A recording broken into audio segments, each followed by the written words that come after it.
कहानी की शुरुआत रतनपुर गांव के एक खूबसूरत दृश्य से होती है, जो हरे भरे पहाड़ों और नदियों के बीच बसा हुआ है।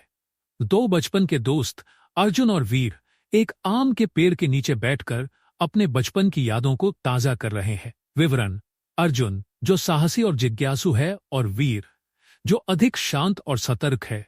अर्जुन उस पुरानी कथा का जिक्र करता है जो उसने गांव के मंदिर में एक बुजुर्ग से सुनी थी। कथा के अनुसार गांव में कहीं न कहीं एक छिपा हुआ खजाना दफन है, और केवल वही लोग उसे पा सकते हैं जिनका दिल शुद्ध है।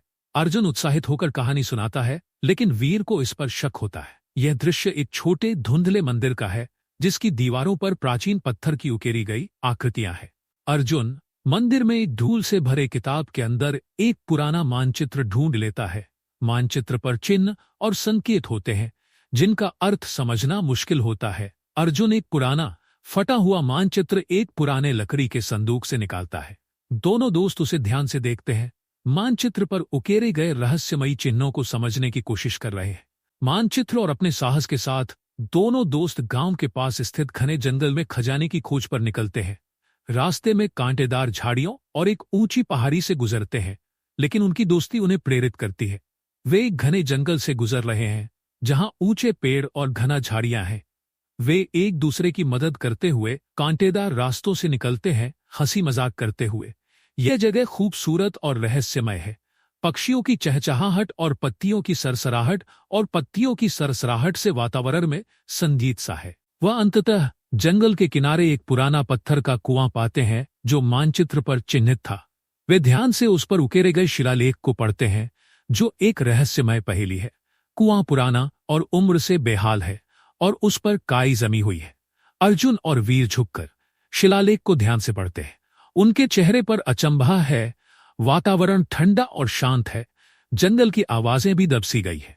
वे पहेली को हल करके एक विशाल पेड़ तक पहुंचते हैं, जिसकी खोखली तने में खजाना छिपा होता है। लेकिन उसे खोलने से पहले उन्हें एक आखिरी पहेली हल करनी होती है, जो उनकी दोस्ती और विश्वास को परखती है। पेड़ बहुत बड़ा और भव्य है, जिसमें एक खोखला तना है। खजाना लकड़ी का संदूक है, जिसमें एक जटिल तंत्र है। अंतिम पहेली यह है कि एक दोस्त को संदूक पर हाथ रखना होगा, जबकि दूसरा अपनी आंखें बंद करके वह सवाल हल करेगा, जिसे केवल वह जान सकता है। वे अंत में संदूक खोलते हैं, लेकिन उसमें सोने या जवाहरात की बजाय एक पुरानी किताब मिलती है, जिसमें रतनपुर गांव की कहानियां और इतिहास लिखा हुआ है। असल खजाना था ज्ञान और उनकी दोस्ती, जो इस यात्रा के दौरान और भी मजबूत हो गई थी।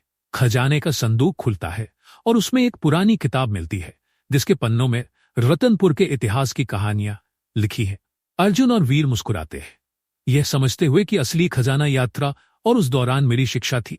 ऊपर का आकाश साफ और उजला है, और वे साथ में बैठकर कहानियां पढ़ रहे हैं। कहानी का समापन अर्जुन और वीर के गांव लौटने के साथ होता है।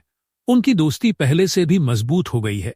गांव वाले उनका स्वागत करते हैं, और दोनों दोस्त उसी आम के पेड़ के नीचे बैठकर अब पहले से अधिक समझदार और परिपक्व होकर बातचीत करते हैं।